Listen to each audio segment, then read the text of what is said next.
Paz hace mucho tiempo se habló de una política fiscal que está formado por todo el sistema fiscal en su conjunto, así como la administración fiscal.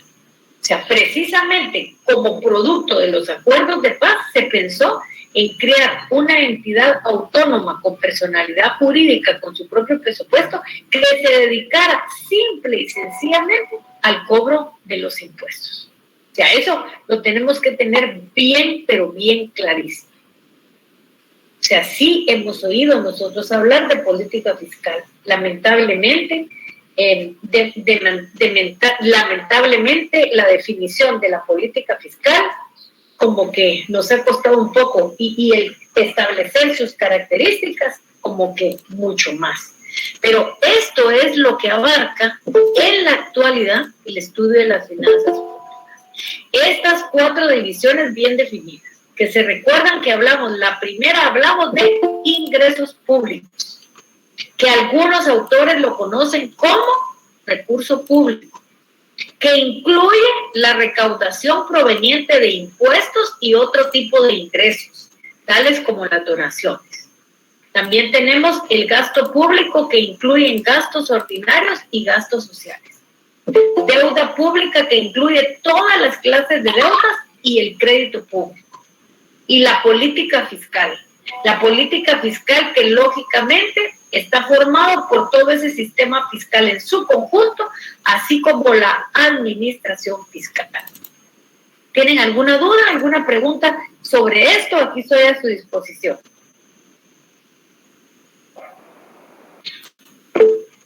Sí, cómo no, lo escucho. No sé si alguien iba a hablar, estoy aquí a la disposición.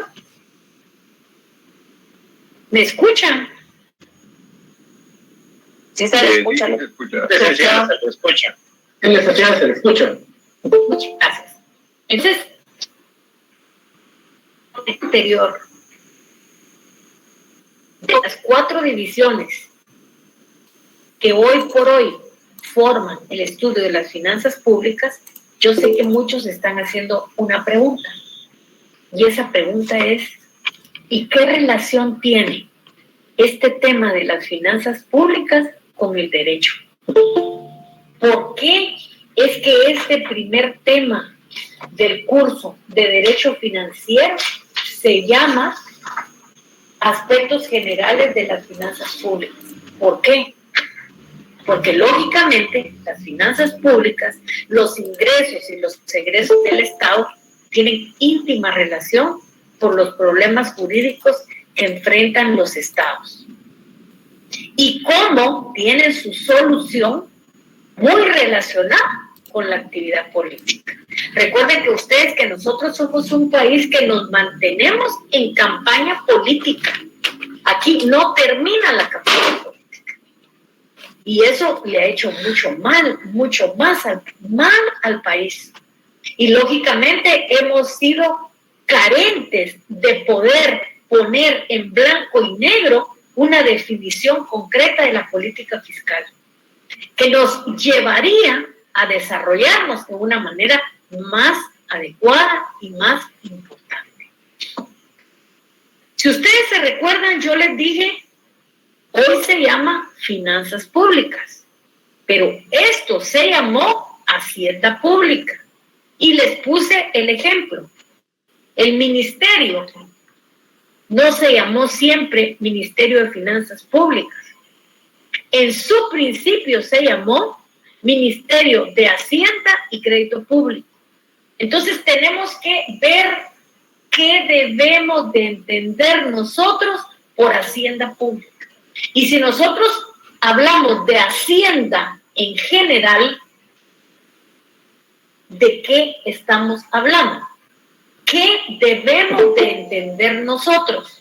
Y aquí ustedes pueden leer fácilmente que dice etimológicamente, la palabra hacienda viene del latín facienda. ¿Y esto qué significa? Esto significa una finca agrícola, significan bienes y las riquezas que uno tiene. Eso es cuando yo hablo de Hacienda en general. Pero le voy a poner un apellido a esa Hacienda. Y el apellido que yo le voy a poner es Hacienda Pública. Entonces, ¿qué debo de entender yo por Hacienda Pública? Pues lo que yo debo de entender por Hacienda Pública es los bienes y las rentas. ¿De quién? Del Estado. Entonces, dense en cuenta cómo en esta lámina primero hablamos de Hacienda. Primero decimos que etimológicamente la palabra Hacienda viene del latín hacienda, que significa finca agrícola, bienes, riquezas que uno tiene. Pero luego le ponemos apellido a esa hacienda. Y el apellido a esa hacienda que le ponemos es pública. Y cuando ya estamos poniéndole ese apellido a la hacienda, estamos pensando en los bienes o las rentas del Estado.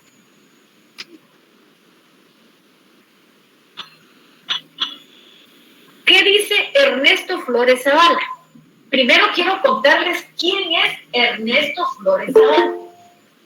Ernesto Flores Zavala es un clásico en el derecho financiero. Es como decir Vicente Fernández en las canciones rancheras. Él es un estudioso de la hacienda pública. Es un escritor mexicano. Y él dice que la hacienda pública en su inicio se conoció como hacienda pública. ¿Y qué es la hacienda pública? El conjunto de bienes que una entidad pública posee en un momento dado para la realización de sus atribuciones, así como de la deuda que son a su cargo por el mismo motivo. Ernesto Flores Zavala no está diciendo de quién es ese conjunto de bienes, sino que está diciendo que es de una entidad pública. Pero nosotros debemos de entender que esa entidad pública es el Estado. Si usted tiene algunas cosas muy cortas y la última parte no muy se lo entiende, pero sí llega a definir que es el conjunto de bienes de una entidad pública.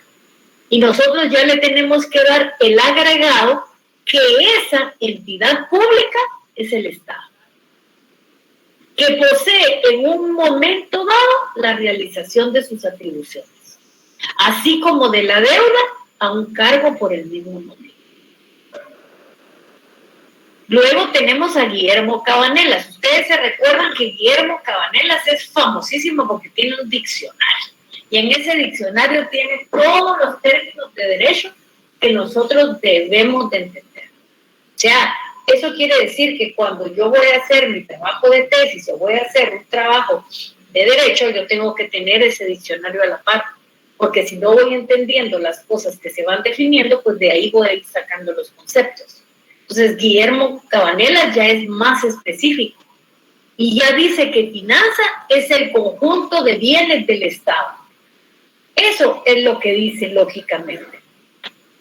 Dice, es el conjunto de bienes del Estado, muebles o inmuebles, rentas, impuestos y demás ingresos destinados a la satisfacción de las necesidades públicas y al Congreso Nacional.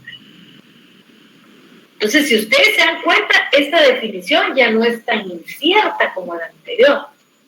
Ya está diciendo de quién son los bienes. Ya le está poniendo nombre a esa entidad pública. Y el nombre que le está poniendo es Estado. También está hablando de la división más generalizada que nosotros conocemos de bienes, que es bien mueble o bien inmueble, que son rentas, impuestos y demás ingresos destinados a la satisfacción de las necesidades públicas y al Congreso Nacional.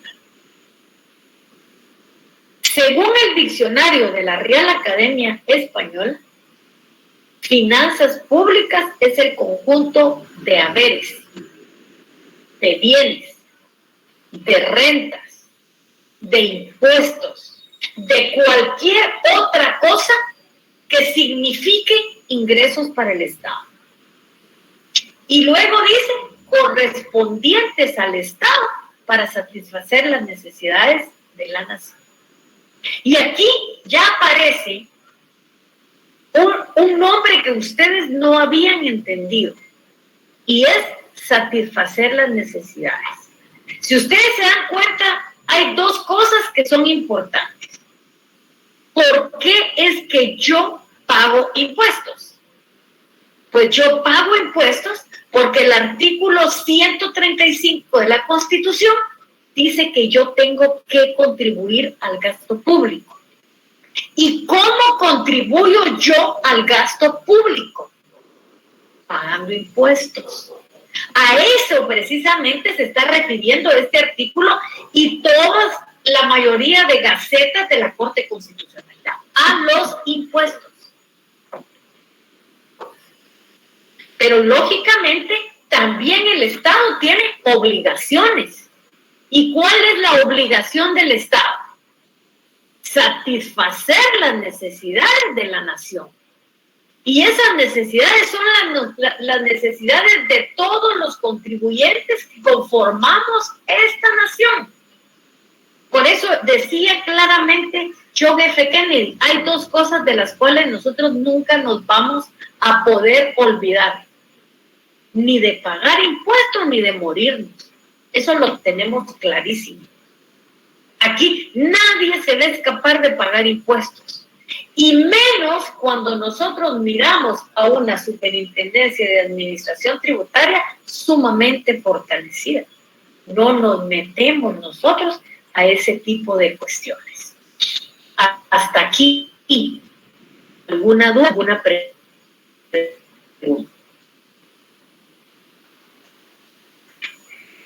Hasta aquí, ¿alguna duda, una pregunta o ya se me durmieron? Licenciada, buenas noches. Le saluda Ana Lucía Cabria.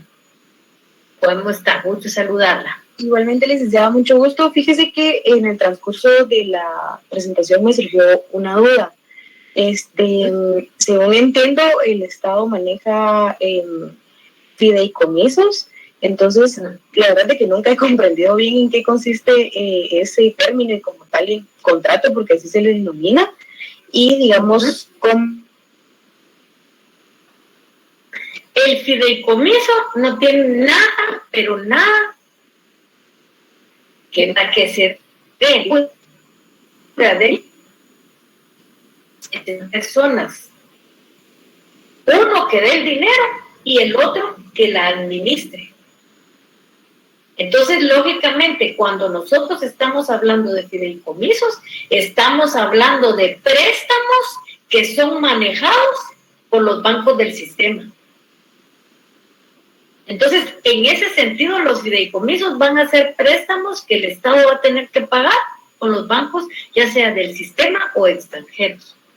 O sea, no sé en qué momento usted pudo encajar la palabra fideicomiso o cuándo pensó del fideicomiso.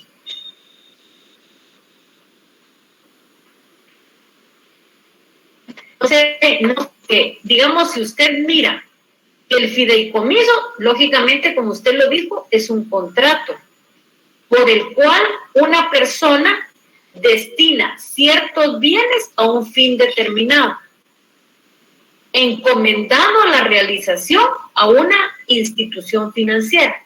Y ahí nosotros estamos hablando de dos entes, que es el fideicomitente y el fiduciario. Considerando un fideicomiso público, que es el que ejecuta los fondos públicos. Eso es el fideicomiso. Gracias, licenciada. Perdón, fíjese que me quedé a medias porque me sacó de la reunión mi internet. Tuve una baja como tal de internet, pero pude escuchar lo último de la explicación. Digamos, lo que no comprendía es que en qué parte, digamos, se incluye eso de los 4 puntos, digámoslo así, pero ya entendí que es de los gastos, ¿verdad?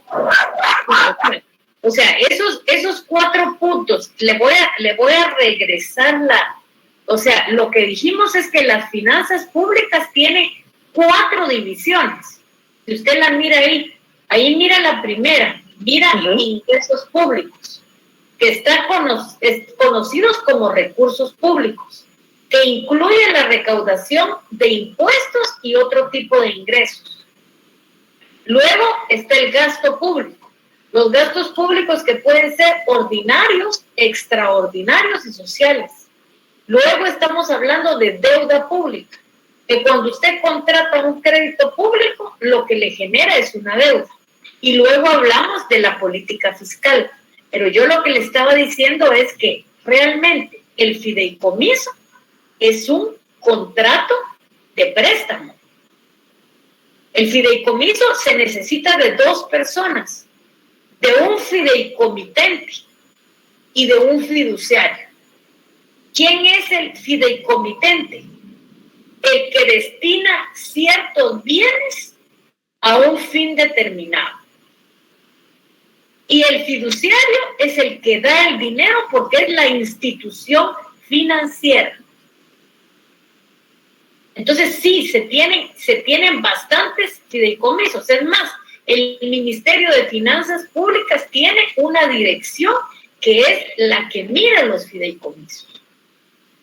¿Por qué? Porque es un préstamo que le dan al Estado, que es manejado por el Ministerio de Finanzas Públicas. No sé si con eso me ha entendido, o sea, me he logrado hacer entender. Sí, licenciada, ahora sí ya todo excelente. Te agradezco mucho. Es que sí tenía ese como pequeño vacío, digamos, porque ya había escuchado que el Ministerio, pues, Finanzas como tal administra los fideicomisos, pero no tenía bien claro, digamos, en qué parte de ingresos o egresos se encontraba, pero ya todo bien. Gracias, licenciada. Porque, digamos, los fideicomisos públicos tenemos que pensar nosotros que son instrumentos jurídicos. ¿Quién los crea? La administración pública. ¿Con qué finalidad? Con una finalidad determinada de fomentar el desarrollo económico y social del país. Y lógicamente tiene que haber un banco que es quien lo va a administrar. Y ahí nosotros miramos cuáles son los elementos del fideicomiso. Tiene que haber un contrato, tiene que haber una entidad de administración central, tiene que haber un fiduciario que es el banco del sistema y un fideicomisario que generalmente es el Estado. Con esto creo que le expliqué lo que era fideicomiso. Entonces, no sé si tienen alguna otra pregunta. Gracias, licenciada. No sé, sí, ¿cómo no? ¿Otra pregunta? ¿O ya seguimos? Bueno, si quieren, seguimos. Entonces, si necesitamos otra definición de finanzas públicas, nuestra definición va a ser el área de la investigación, que estudia todo lo relativo a los ingresos y egresos del Estado. Y luego también tenemos que tener bien claro, y este segundo párrafo es muy importante, ¿por qué cambió de nombre? ¿Por qué cambió de Hacienda Pública, pasó a Finanzas Públicas? Porque la ciencia evolucionó. Y cuando la ciencia evolucionó, hubo necesidad de cambiarle de nombre. Entonces dejamos ese nombre de Hacienda Pública, que en ese momento era un nombre caduco, y se le puso Finanzas Públicas, como consecuencia, como producto de esa evolución. Esto lo demarca bien y lo señala muy bien Derley Lutz, que es citado por Ernesto Flores Zavala. Y entramos ya aquí, ya dejamos la Hacienda, y entonces ahora entramos a analizar finanzas públicas. Y lo primero que vamos a analizar es la palabra finanzas públicas. ¿Qué significa? Lo que significa es todo lo que tiene relación con la moneda y con transacciones en moneda. Si nosotros miramos nuestra parte que van a nosotros miramos claramente, y eso lo tenemos claramente establecido, que nosotros vamos a estudiar una ley que es importante. Esa ley que es importante, que vamos a estudiar, ¿cuál va a ser? Va a ser la ley orgánica del Banco de Guatemala. Vamos a estudiar la ley monetaria y vamos a estudiar la ley de libre negociación de divisas. ¿Por qué pasó? Primero, porque nosotros estamos incorporados en la banca central. La banca central es la que mira las políticas cambiarias y crediticias. Y todo eso está contenido en la ley orgánica del Banco de Guatemala. O sea, el Banco de Guatemala es el ente rector de esas políticas. O sea, nuestra organización es de un banco central. Y nuestro banco central se llama Banco de Guatemala. ¿Alguien habló por ahí? ¿Tiene una duda? Bueno, entonces, luego tenemos la ley monetaria. Nuestra ley monetaria, lo único que permitía era las transacciones en nuestra moneda, en el quetzal. Pero hubo transformaciones, comenzó a subir el dólar, nuestra moneda comenzó a bajar. Entonces se nos fue siendo necesario poder negociar en moneda extranjera. Entonces, lógicamente, ya se vio la manera en reformar la ley monetaria y se permitió que hoy por hoy fueran legales contratos en dólares. Ustedes pueden comprar una casa en dólares y pagarle en dólares y es absolutamente legal. Pero eso, lo que hace la legalidad es el haber emitido la ley de libre negociación de divisas. Antes eso era ilegal y estaba contenido dentro del Código de Notariado. Entonces, lógicamente, esto es un caso diferente. Miren ustedes nuestro vecino El Salvador. Nuestro vecino El Salvador escogió un camino muy diferente al de nosotros. ¿Y cuál fue el camino muy diferente al de nosotros? Eliminar el colón y volver a su moneda el dólar. Eso es el camino que ellos aceptaron. Nosotros fuimos como más nacionalistas y seguimos defendiendo nuestro quetzal, pero sí permitimos pueda, lógicamente, negociar en otro tipo de moneda. Para Carlos María Giuliani Fonrush, él en su libro Derecho Financiero, él dice que el Estado debe cumplir funciones complejas. Sí, el trabajo del Estado no es fácil. El trabajo del Estado es complejo, porque el trabajo del Estado es la realización de sus fines. De esos fines, tanto en lo que se refiere a seleccionar los objetivos, a saber cuáles son las erogaciones o gastos que va a realizar y cómo va a obtener los recursos, los medios, cómo los va a gestionar y cómo los va a manejar. Realmente quien les diga que hacer gobierno es sencillo, creo que es una de las mentiras más grandes, es una de las cosas más difíciles que se tiene que hacer. Pues, lógicamente las personas eligen hacer esa función. Y aquí aparece un elemento bien importante. Y sabemos que el Estado tiene necesidades. No solo tiene necesidades, tiene pretensiones.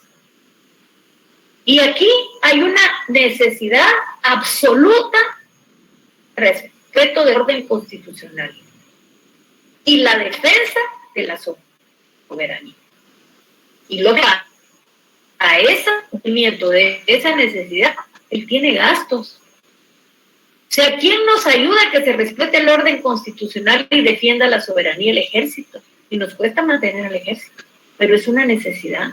Es una necesidad que no puede ser relativa. Es sumamente absoluta. Y esa es bien importante. Luego tenemos una necesidad relativa. ¿Cuál es esa necesidad relativa que tiene el Estado? Poder comprar bienes y servicios con un fin fundamental. Y el fin fundamental es satisfacer las necesidades públicas. Y cuando hablamos de necesidades públicas, estamos hablando de las necesidades de toda la población. Y ahí al principio se me olvidó decirles que yo les pido de favor que siempre tengamos la Constitución de la República encima del escritorio. Y hoy leamos nuestro artículo 135. Ese artículo 135 nos habla de los deberes y derechos cívicos. Son derechos y deberes de los guatemaltecos, además de los consignados en otras normas de la Constitución y las leyes de la República, la siguiente: servir y defender a la patria. Ese no nos interesa para esto. Cumplir y velar porque se cumple la Constitución. Sí nos interesa, pero no tanto. A nosotros nos interesa la D. ¿Cuál es el D? Contribuir a los gastos públicos prescritos por la ley. Y aquí, hagámonos la pregunta: ¿y cómo es que yo, Lizeth Nájera, contribuyo a los gastos públicos en la forma prescrita en la ley? A ver, ¿quién me contesta ahí? Si sabe alguien. ¿Cómo contribuyo yo a los gastos públicos? Exactamente, pagando impuestos.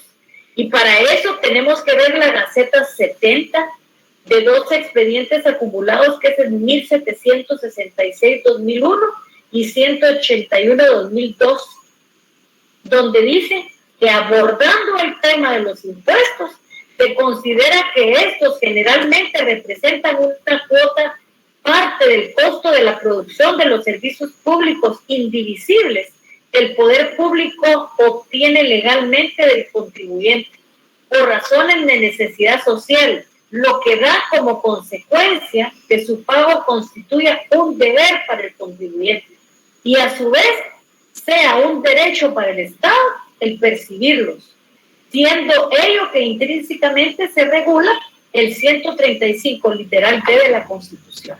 Entonces, la manera en la que yo contribuyo al gasto público es pagando impuestos. Algunos dicen que la ciencia de las finanzas públicas es de reciente creación. Yo diría que eso no es tan cierto, porque su historia se remonta a la Revolución Francesa. Lo que sí es que en todos los países se ha dado un ordenamiento últimamente de las oficinas de la Superintendencia de Administración Tributaria. Eso sí ha sucedido. Entonces, esto ha sido un fenómeno financiero en el Estado que se da desde que surge la vida en la colectividad. Desde ese momento es que aparece esa situación, en donde se tiene que atender, lógicamente, necesidades públicas. Y eso sí lo tenemos que tener claramente establecido. Eso sí, lo tenemos que tener claramente establecido. Y saberlo claramente de por qué esto es lo que ha sucedido. Entonces, lógicamente, este fenómeno financiero en el Estado se da desde que surge la vida en colectividad. Surge la necesidad de atender necesidades colectivas que para ser satisfechas requieren gastos. Y esos gastos deben de ser cubiertos por la colectividad. Y eso lo tenemos que tener bien claro. Vamos a vernos un poquito para que no sea tan aburrida la cosa. Entonces, lógicamente, mientras mayor desarrollo hay, esto va adquiriendo una solidaridad social. Y ese fenómeno financiero se presenta completamente intenso, a tal grado que en muchas oportunidades se provocan crisis que son violentas, que generan desequilibrio en las finanzas públicas y que tienen repercusión en el sistema económico de la sociedad. Y eso hoy por hoy nosotros lo estamos viviendo. O sea, este fenómeno que ha sucedido, nadie lo esperaba. Este impacto que ha tenido en la economía, nadie lo esperaba. Y si ustedes revisan cuánto en un centro comercial, pónganse de curiosos y se van a dar cuenta ¿Cuántos locales están cerrados? ¿Cuánta gente ha perdido su empleo? Esto tiene que tener un efecto en la economía, y esto va a repercutir lógicamente en un desequilibrio. Entonces, ¿qué finalidad persiguen las finanzas públicas? Las finanzas públicas tienen por objeto examinar cómo el Estado obtiene sus gastos, obtiene sus ingresos, pero cómo efectúa sus gastos. Y nosotros ya sabemos cómo obtiene sus ingresos. Una de las maneras por las cuales obtiene sus ingresos es el pago de los impuestos. Todos los impuestos están contenidos en una ley. Todas las leyes que contienen impuestos han sido aprobados por el Congreso de la República. Y lógicamente también la manera en que efectúan los gastos ha sido aprobado por el Congreso de la República. Porque yo no sé si ustedes, casi siempre a final de año hay una lucha de aprobación por el presupuesto público.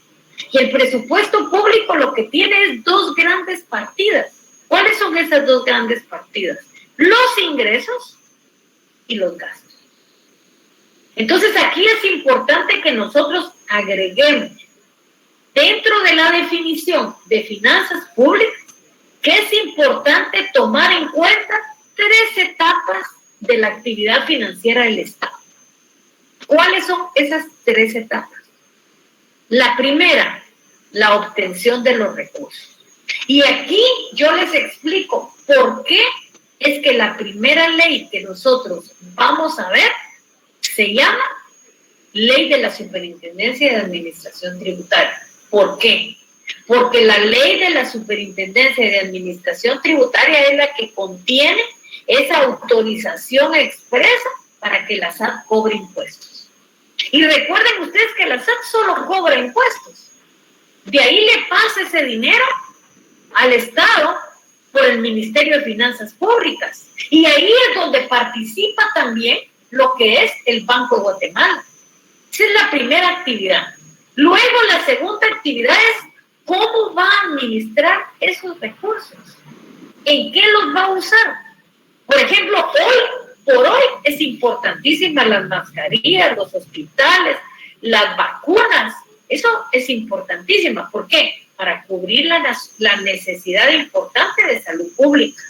Y luego hay que pensar en una tercera etapa, y esa tercera etapa va a ser ¿y cómo va a aplicar esos recursos?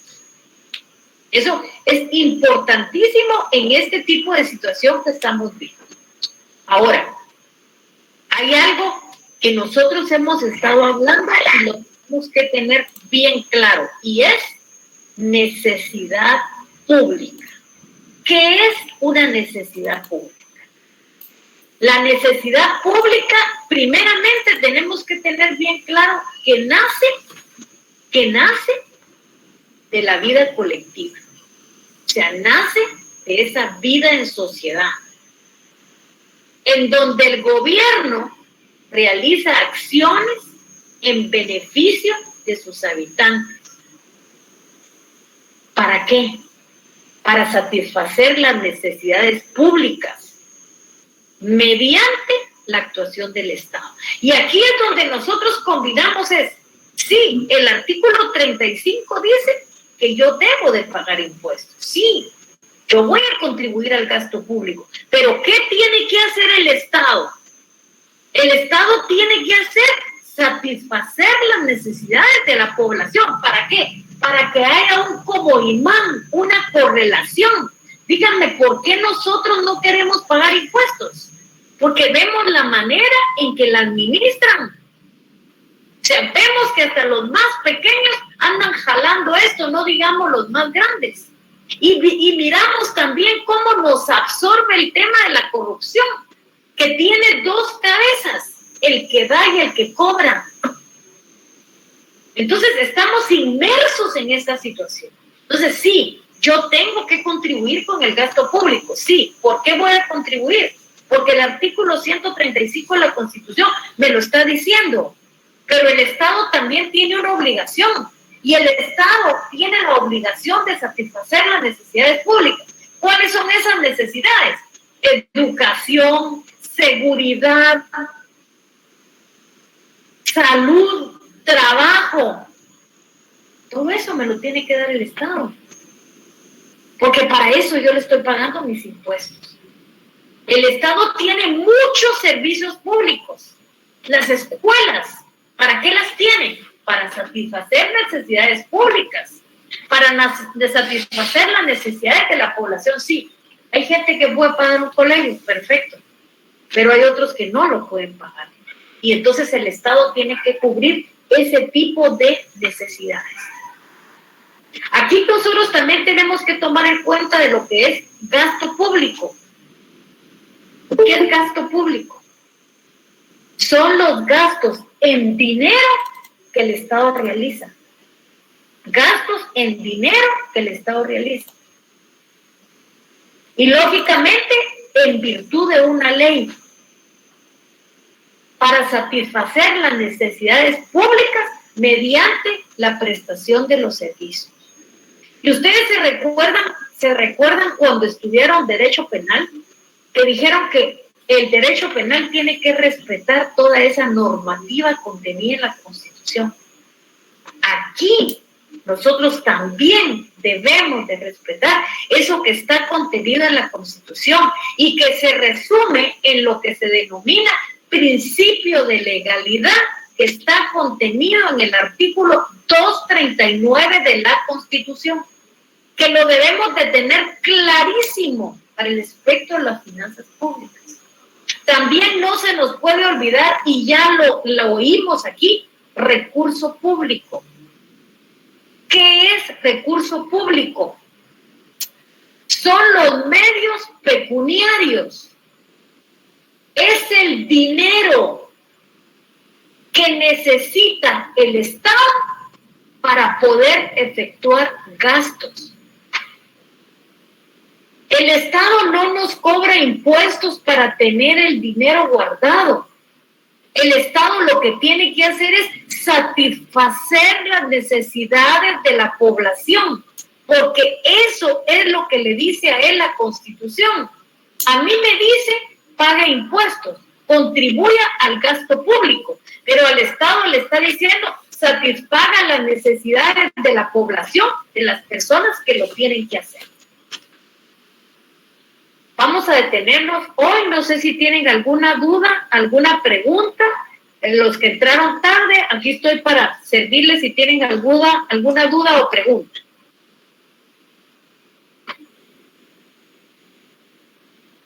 ¿No tienen ninguna duda?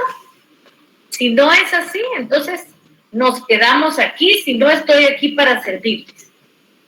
Muchas gracias, licenciado, muy amable. Buenas noches, gracias, licenciado. Feliz noche entonces, cuídense, nos vemos.